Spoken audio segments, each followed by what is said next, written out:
Okay, my control panel says I'm live, and boy, running late today. Too many client stuff going on, and so this is gonna be a simple one, but I cannot believe. So I get a call. This happens too. We're gonna talk about file management and some things you can do to make your life easier, and then if you'll do a little bit up front, your life will be better.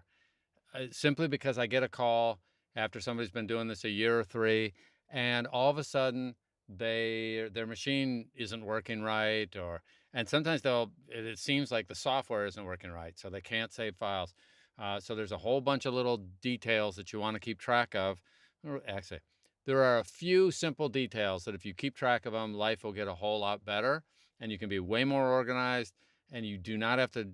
It's not complicated, but it is something that you definitely want to do. I even have a little course on it on my VO Jumpstart site called "Hey, Never Lose a File Again," and I think it's still set up that you can pay whatever you want. You can pay $5, $500, something in between. Go check that out on vojumpstart.com, and I got a bunch of other courses that'll help you too. But point being, you want to be organized when you start this journey, and if you're not organized, stop and get organized. If I'm going to cook in my kitchen, I can go ahead and just use a counter and slice up some lemons and throw them in my drink, and that'll work. But and then I can just leave it there, and I can say I'll clean that up later. And then I want to make a grilled cheese sandwich, and I use another counter. Now I get some cheese out, and I do that, and I make my sandwich. And then later I'm going to make pasta, and I get out the, and at some point the counters become all full. At some point the sink becomes full of dishes, and then I need to clean it all up. Now, there are many of us. My wife for 40 years has always cleaned up the kitchen before going to bed. Does she have to do that? No. But I can count on two hands over the last couple of years when going to sleep and there's stuff on the counters and all. And now that our kids are gone, by the way, every once in a while they're so little that she'll wait till the morning and do it first thing. But yeah, 98, 99 point X% of the time it's done the night before because it's a habit. And because we have this habit, and I'll bet you have the same sort of thing, most of us don't go to sleep without brushing our teeth. We find the time to brush our teeth. We find the time to wash our clothes. We find the time. Now, in college, you can wait 2 weeks to wash your clothes, or you can wait until you have to go buy more socks because you don't have it because you've run out of socks. You can do all that stuff and get away with it. But since you're in business and you have files that you need to keep organized, if you just take the time to get organized, it saves. Number one rule: never let your hard drives get less than 10% free space on them, PC or Mac. I had someone on the Mac last week. Their external drive had 98% full, and we cleared off one backup file that she had that was approximately 4 years old, 3 years old, and this backup, she had multiple backups in multiple places, was like 3 gigabytes in size, and it had over 1 million files in it. And so once she eliminated that thing, then all of a sudden a whole bunch of stuff started working again.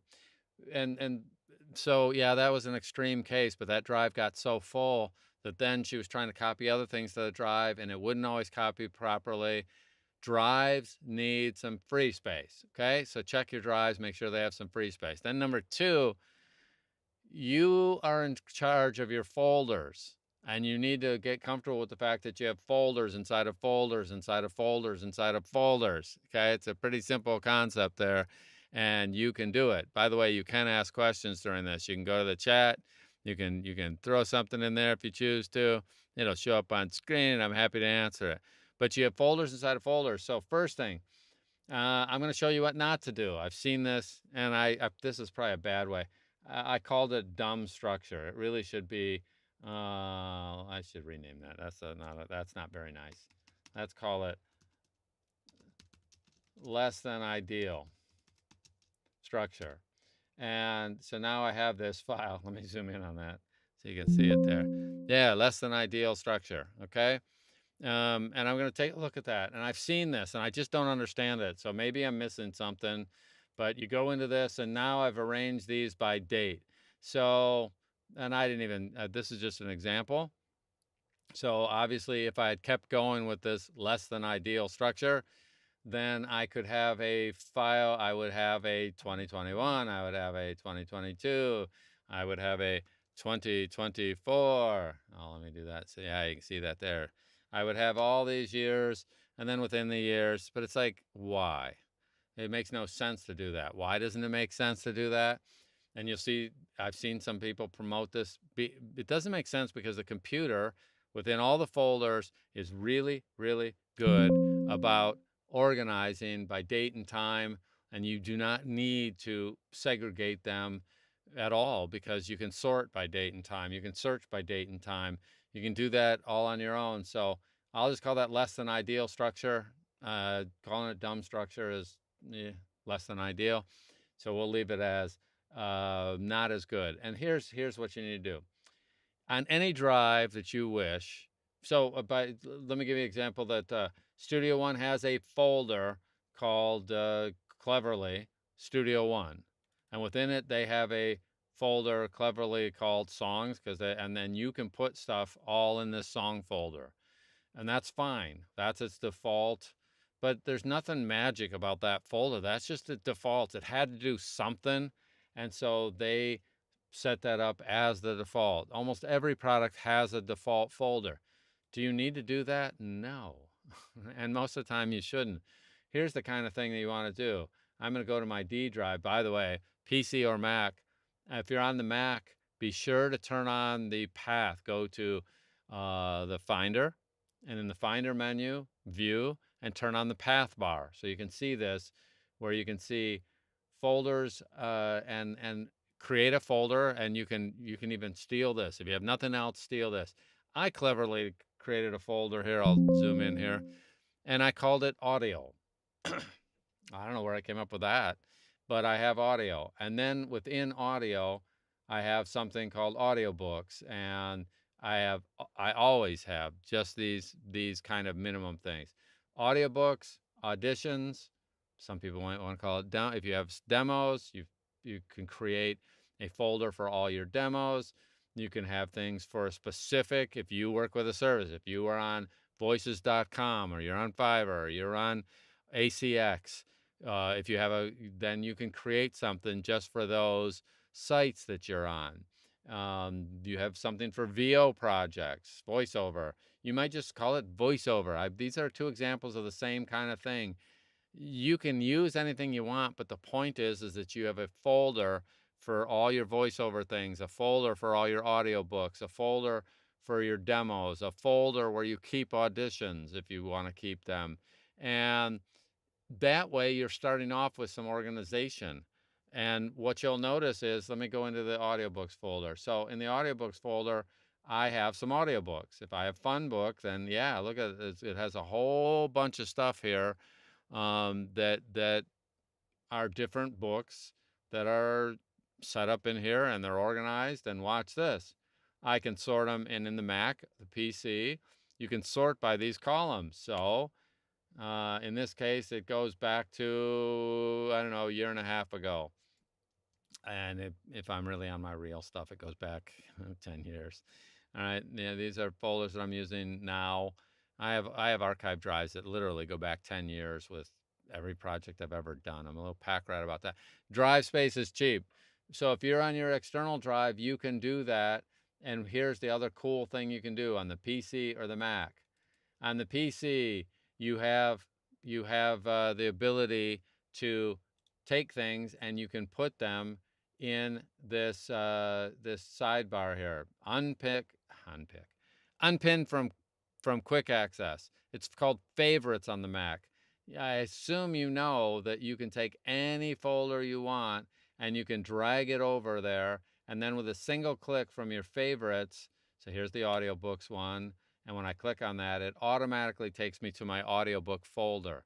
And you want to use your favorites on my Mac, on your Mac. You want to use the quick access on your PC. And you can pin things there. So get used to doing that, okay? It's a great thing to do.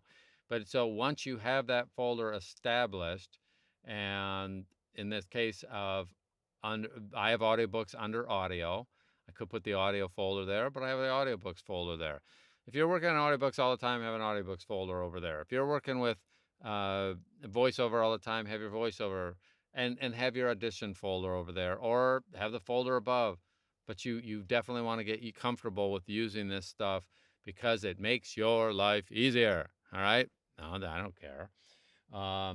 What I don't need to do is sort it all, but I don't need to create separate buckets for which year, because since you can sort by date modified on both the PC and the Mac, you can click and do it either way. You can see back years. And then within that, they're already arranged alphabetical. So I always thought that this structure here, I'm going to find the less than ideal structure, that having it segregated by years and or going into those and then having them, some people do this other weird thing that I just never understood, is after they separate it by years, then they have A, B, C, D, E, F, G. Makes no sense to me, because once you're within this, you can sort it by name. You can sort it forward and backward by name. You can sort them by date modified. Okay, most of these you can see that's one in July. And then these other ones are, that's today, just in case you weren't sure. And then these other ones were other times where I created some demo things. But you do not need to have these all segregated by years like 2021. If I'm looking for something, I can go ahead and see those, and I can sort by date modified. I can sort by name, and I can also use search. So you have three ways of getting to things. You can get them by name, by date, and by searching. Since you can do all that, it's easier to glance at a folder that is set up instead where I knew it was going to be an audiobook. I'm looking for an audiobook. I mean, I don't get confused that it's an audiobook versus a voiceover project. And I don't need to know. I mean, once I am in the audiobook folder, I can sort these by date. I can sort them by time. I can sort them by name. And the computer is great at doing that. And since I can sort them by name and I can look over them super quick, there is just no good reason to have these, to have them segregated already by date, because I can sort that way. And I can find whatever I need on that. So if there's any questions on that, of course, be sure to throw in a question there or comment. I don't think there'll be any questions because it's too simple. Have an audio folder, have auditions, maybe demos if you choose to. I have maybe a specific one that you have. If you're doing podcasts, you can have a podcast folders. You can have it arranged by clients. Now, the other thing that would make sense here is if I'm doing voiceover, I might have a folder named VO clients, but that would be under VO projects, because the reality is I could sort them by clients. So you kind of look at, well, what makes the most sense to me? Treat it like there's a specific VO project. I may have another VO project, or I might, a lot of times, both my wife and my son, Lisa's done north of 8,000 voiceovers, and she has them all in her voiceover. It's client name, project name. And then because when she creates that folder, it dates it right at the time she creates it. So now if she does within that, sometimes I think she has a client folder within her voiceover projects, but she can see right there, it's going to sort all those clients together. So if she knows a couple characters, she can search on them. And that's easy. Both PC and the Mac, you can search on them. And she has them all listed there. And when she needs something, she just starts typing. Let me see, a lot of people don't know this. I'm going to do this new. And I'm going to create a folder called ZZ test. One of the things people don't know is if you're at the top here, and if I press Z one time, there's something called, it will jump. If I do B, there's no B's, but if I do D, it'll jump to the first D. So sometimes, maybe I'm looking for something that starts with an S. So let's say I did have hundreds or thousands of folders within here, which I actually do in a couple places. And let me see if I have a bunch of stuff. Yeah, look at that. So if I go through there and I'm sitting up here at the top and I type W it takes me to the first W that it finds. By the way, if I keep typing W, it cycles through those. Okay, look at that, cycling through all the W's. It's just going through and figuring that out. And so even when you have massive lists, that's why you don't need to separate them alphabetically to begin with. Even with a relatively, this is small, but with a set of folders, if I know the first letter, which I would have to know with that other system that I call less than ideal, or also known as dumb structure, I would have to go into here. Let me go into a different year. And I would have to go in and then know that it starts with an A and know what year it is. And it's too much. It's not needed. The computer's awesome at organizing alphabetically, organizing by date. Therefore, I do not need to put in the dates, put them into all those separate buckets, because that means later when I go to search for it, I have to remember, oh, that was in 2018, that was in 2021. If I have all my auditions or all my clients and I just know which client it is or which book it is, it's just a lot easier. Okay. You should be doing that up front. And if you haven't done it up front, do it now. Okay. That would be the other thing. And then be sure you're looking at your drives. And I have one drive that's pretty much full. No, I don't. They all have some space. This one's getting close. This one has half of the drive free. This one has a terabyte free. This one has almost half of it free. And these don't include a bunch of my external drives that I can plug in at any time if I need more space. But I have a terabyte free. This one, oh, that's my Google Drive, so that's fine. That doesn't even count. I clear off stuff off that all the time. But these 3 drives here, you can see half of it's free. You want to have a bunch of free space. This one, it's a little more than half free. It's not. It's maybe we'll call that a third free. And this one is a really small one, and it's about half free. You want to have that kind of thing where you don't have these things up to 95% or stuff won't work. Once you do that, create your folder, create your subfolders. I always put audiobooks, auditions, voiceover. Those are kind of my 3 that I throw in there. And then demos is nice to have because then you have an organized spot for it. And then within there, you're going to have your demos. This is the demos. Okay. Now, I do demos all the time, but if you were doing your own demos, then you would have a folder for each of them. And then I'm going to have within my audiobooks, guess what? I'm going to have a folder for every book that I have. So if I have a book, then it's going to be, I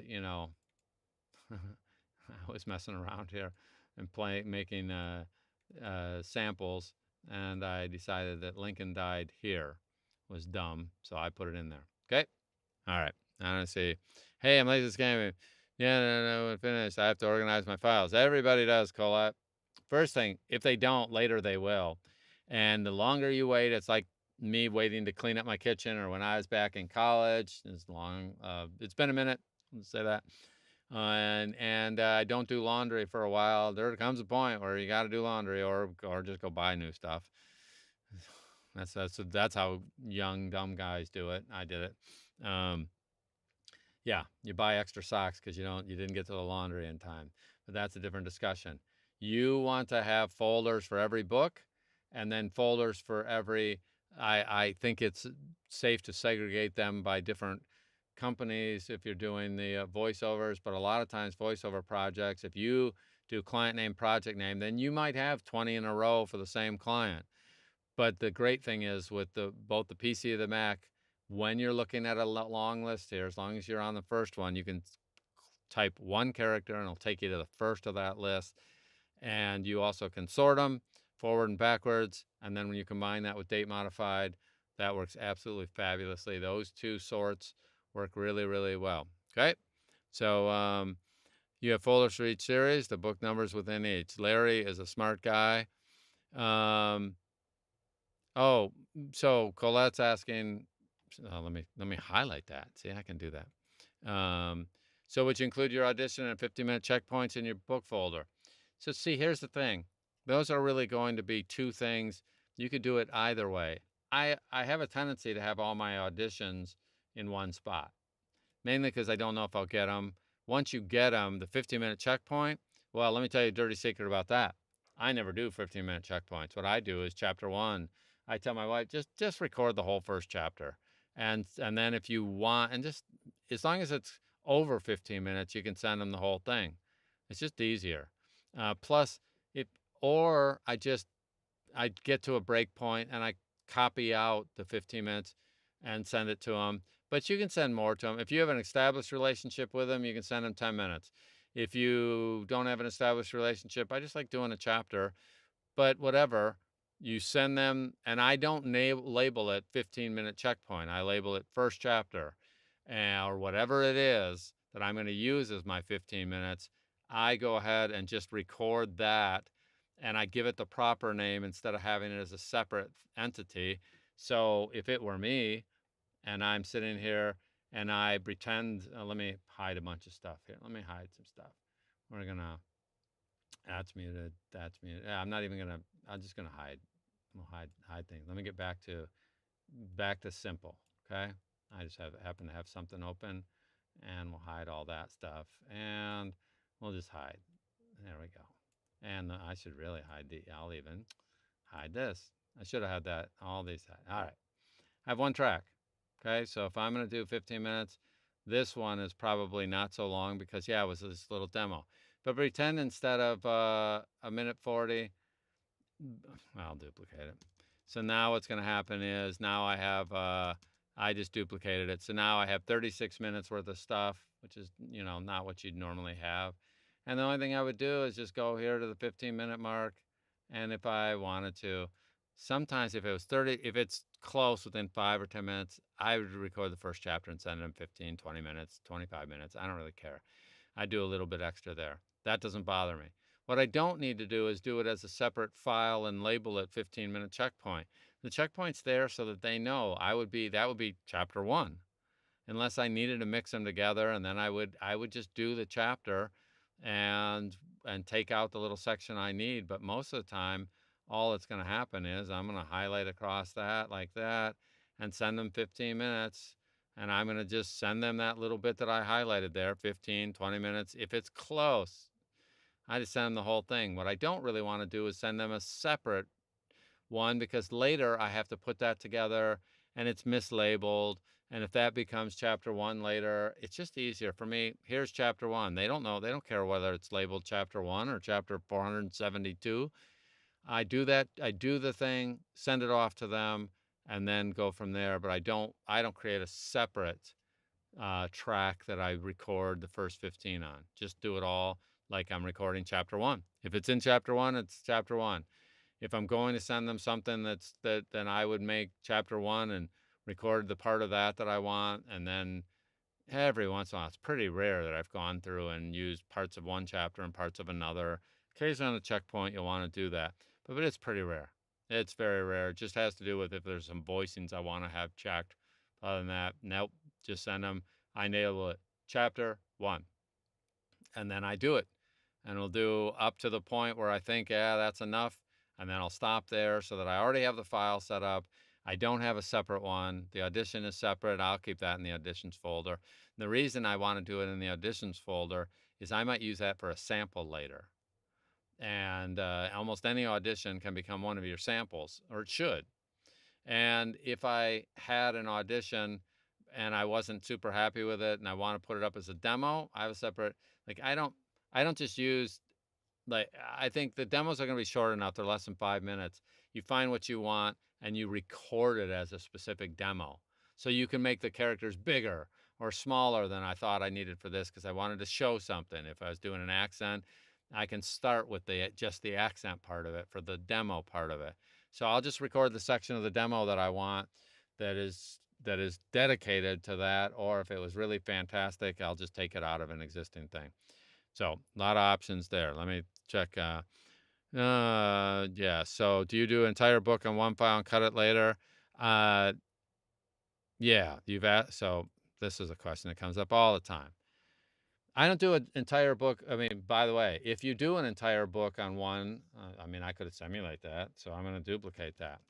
So now I just did 7 hours worth of audio. So I don't know. There's eight hours worth of audio for one chapter.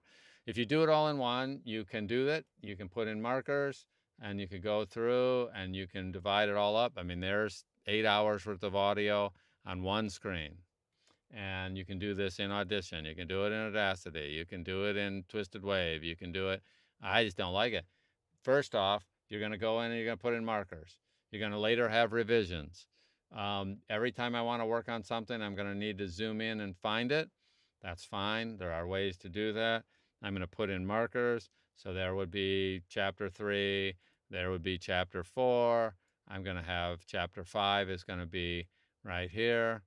And then, so I'm going to have a set of markers here. Maybe that's chapter 6, 7, 8. I'm going to have all these here. Now, here's the other thing. At some point, you have to go ahead and label them or get some, what chapter it is, and you're going to have to do it. Note, to create a new one, I do click, I select my template, and if I've done this because I'm doing this, and this is going to be book name chapter 3, I've got to type this out at some point anyway. You're going to have to name your file anyway. If I name it here, I now have created it, and now I have one, and it's just cleaner because I still am going to have revisions, and sometimes depending if I'm doing fully produced or not. So I do like one file per chapter is my best practice. If you're advanced, you can do anything you want. And some people that are advanced will do other things, and there's nothing wrong with that. But note, if you put 8 hours of audio in any DAW, it's going to be small. You need to then get really good at manipulating a lot of audio and then being able to go in and, find something. If somebody comes back with a revision, they're going to give you the chapter. They're going to say chapter 8, pretend this is chapter 8, and they're going to say 2 minutes into it. There are some ways with the more advanced DAWs. There's a really brilliant thing you can do. And I'd have to find it here because I don't use it all the time. Yeah, bar offset the cursor. So the cursor starting at 8 there. I can change this, and then there's some really interesting things you can do to have the starting point be, and you can figure out, okay, there's chapter 8, and I need to go 2 minutes and 35 seconds in there. And there are some interesting things you can do in some of the DAWs to make that easier, but you still have to do it. And you have revisions, and I like to keep all the versions that I sent off to the rights holders, and you'll be amazed. Every once in a while, you'll do all this revision work, and somebody goes, yeah, I like the other one better. So hopefully you kept copies of the original stuff.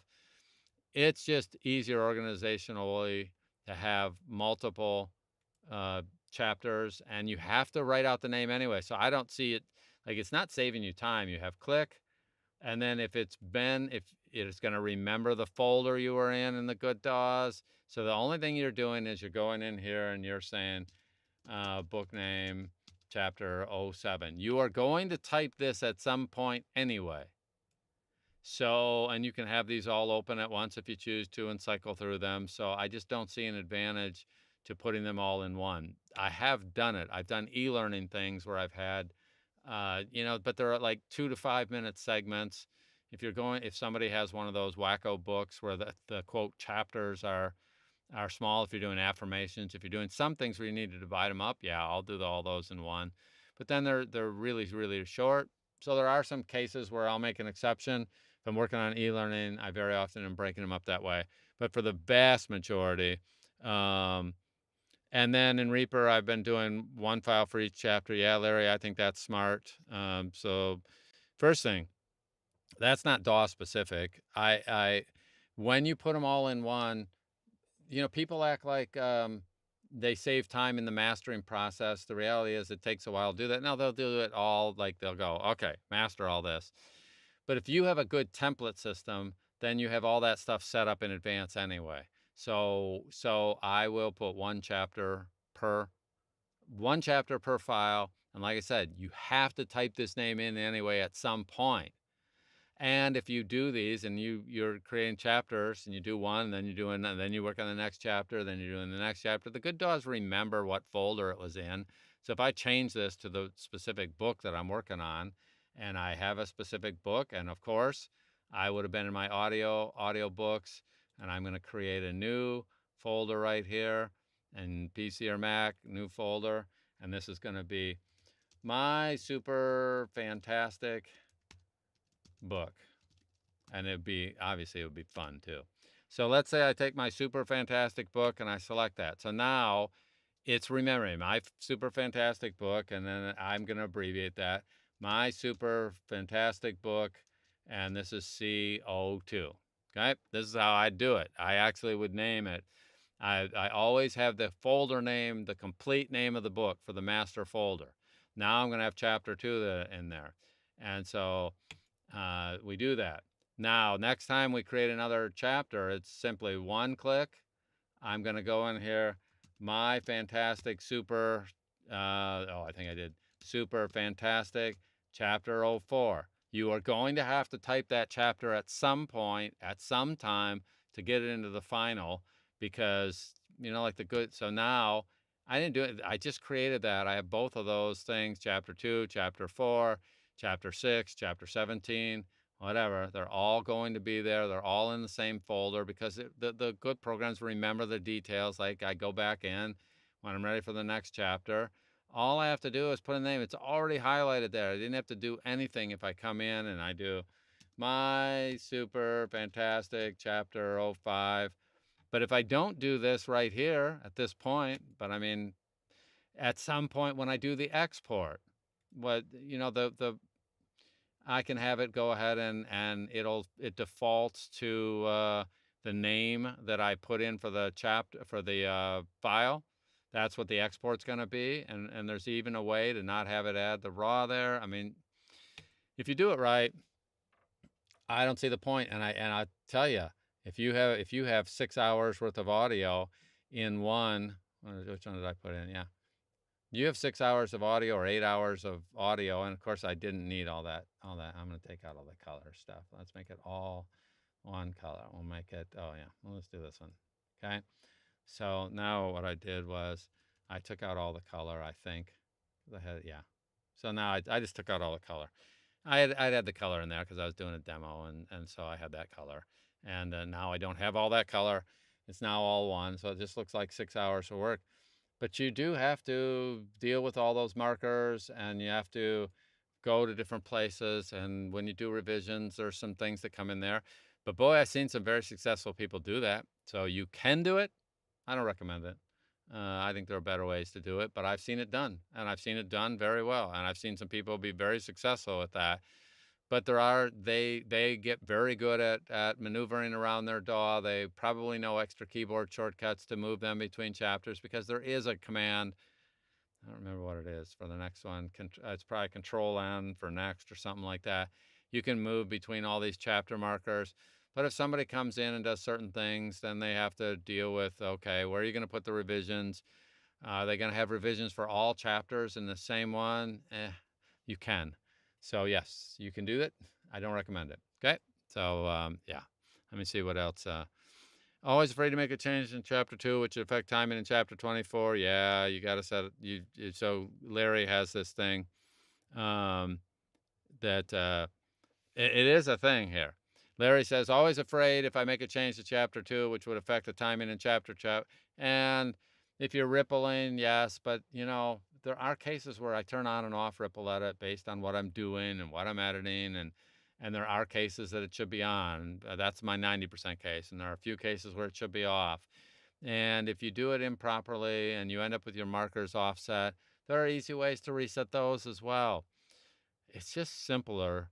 And if you always do one file per chapter, I guarantee you the consistency. And if you always do something one way, now, if you're going to do this other method and you're going to put it all in one, just always do it that way. 100% of the time, everything you do it all in one, because you will learn the shortcuts for doing that. You will get good at doing it. You will also have some interesting things happen down the road. So yes, and you're always dealing with constantly zooming in and out, and there are some fast ways to zoom in and out, and there are some slow ways to zoom in and out, and there's multiple ways to zoom in and out. Almost every program, from keyboard shortcuts to mouse wheels, scrolling side to side, to go to certain spots. But you always are dealing with audio that just has so much that you can't fit it all across the screen.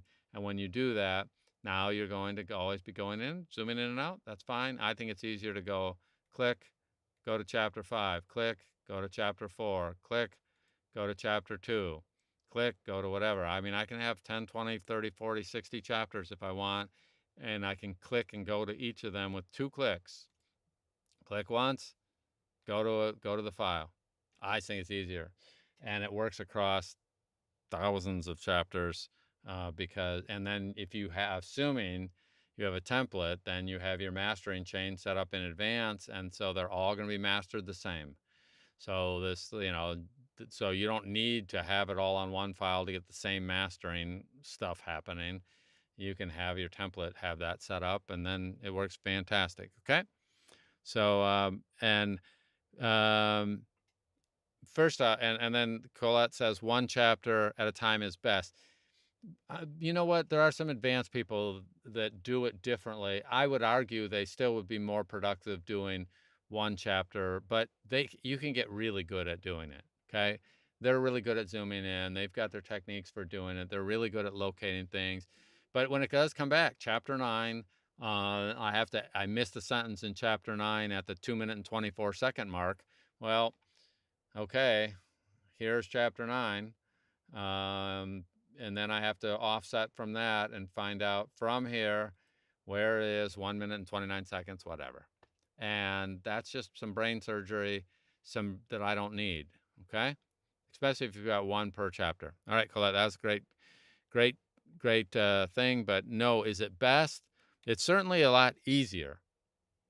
And it's easier for people that aren't highly technical. The matter of fact, almost everyone that I find that does it all on 1 chapter, you can find they've been doing it for years, most of the time. Okay. If someone's in the first couple of years, I just think it's faster and easier. Plus, I don't have it all in 1 file. If somebody messes that 1 file up, then they end up in a world of hurt. Certainly in a tool like Audacity, I wouldn't do it because it packs all that stuff into 1 file. And if the 1 file gets corrupted, then you have to jump through some hoops to deal with that. At least if you're using one of the more advanced DAWs, in the background, all these are stored as separate WAV files, and that makes things safer. Plus, your autosaves are kicking in and some other things, and yeah, so I'd be doing it there. So hopefully, if you have not gotten organized about the way you have it, you have a master folder with all your audio in it. You don't have to name it audio. You can name it anything you want. You can put your name in there. Within that, at least have auditions. If you do audiobooks, have audiobooks, voiceover projects. So I named this, I did the same thing here just so you could see an example. Let me zoom in on that. I should have zoomed in on that whole thing. Here's that. You are going to have audiobooks. You are going to have, like, I have a folder here for demos, and I decided to create a folder just for Lisa demos. Meaning, don't think that these are some, the only way to organize it. If you want to have a separate folder for something, make a separate folder. It's your machine. It's your kitchen. You would organize your kitchen and you take control. I'm going to put the pots and pans here because it's close to the stove. I'm going to put the silverware here because it's closer to the table. I'm going to put things around that make some sense to you. And if I don't like it, well, too bad. And it's the same thing if somebody puts it all in one. I really don't usually argue with them that much. I will say I wouldn't do it that way. But I have some brilliant people that put it all in one. I just don't think it's the fastest way. I don't think it's the best practice, but I've seen some people succeed doing all sorts of things that I might do differently. So don't think that, this is the only way to do it. And, I do like the way Larry's doing it. But I've watched the one thing that I will say, most of the people that are doing 1 per, most of them, like they're putting the whole book in 1. If they watch 100 people, and I'm in the thousands at this point, do the same thing they're doing, they'll find that if they're newer, especially if they're not great with software, then all the scrolling around and zooming in and out, and it takes its toll on them. Then they make boo-boos. And so therefore, that's why I don't recommend it. I've watched too many people make mistakes with that. And then, but if they're super advanced, or they don't, like, they haven't coached hundreds or thousands of people, they don't see the problems that come up for everybody else because they've figured it out for themselves. And that's fine. If you do want to do it for yourself and you want to make that work, more power to you. Okay. When you watch a lot of people over time, I'll see it and they'll show me the problems they're having. And it's like, okay, that would be a lot easier if you didn't have everything in one file. And then they come back to me and they go, yeah, wow, that's a lot easier. I give them the advice and then I get to see the results of it 3 months later. That's how I know that overall it's a better system to keep them all in one. But that doesn't mean it's the only system. And I still see people doing it all in one. And hey, if you've been using this a while or you want to do it that way, go for it. I just find it easier and more effective to do it otherwise. All right, you got to name all that stuff anyway. So don't tell. They say, well, I don't have to stop and rename anything. You do at some point. You have to do it because you're going to name the output files. And if you do this right, I should show you, at least in Studio One, if you're doing stems, if you get rid of this little label here, then when you export, because you could use the color, I always know what color it is. Then when you export, what's going to happen is it's going to not use this name here for this track. This is that track right there. And because it has no name, it will then just take whatever's here or the name of the file and it'll kick it out like that. And that works absolutely great. Okay. So you can get it set up to where it takes whatever the name of the file is and it exports it with that. Saves time, saves energy, makes life easy. All right. I am going to finish this up for today. Be sure to subscribe. Be sure to like this. Be sure to pass it to other people. You can post it in groups. That's insanely helpful. People, there's even a super chat that if you're, if you really like this stuff, you can send me $5 or $500 or $5,000. That would be what I recommend. Okay. You don't have to send anything, but it is there. Super chats are a real thing. And anytime somebody sends me something or sends something to my coffee fund, I don't send any back. And I enjoy the coffee. I had one guy send me chocolate because I always joke around, hey, you're going to hate me during the first couple of weeks that you make this transition. And then 2 months later, you're going to send me a chocolate bar. Yeah, boy, one gentleman sent me a whole bunch of chocolate and it's darn expensive chocolate and it was fantastic. I was blown away. So anyway, you don't have to do all that stuff, but I do appreciate it when it happens. So I'll see you next week. I've got some fun stuff coming up. Be sure to watch, be sure to just, you'll get the notifications if you subscribe to the channel. And I look forward to seeing you on the wires. I don't see any more, but connect with me in the groups. The groups are listed down here: BO Tech Simplified, Studio One Narration, the RX group. Got a lot of great stuff happening, and I look forward to seeing you on the wires. Have a great day. Bye-bye.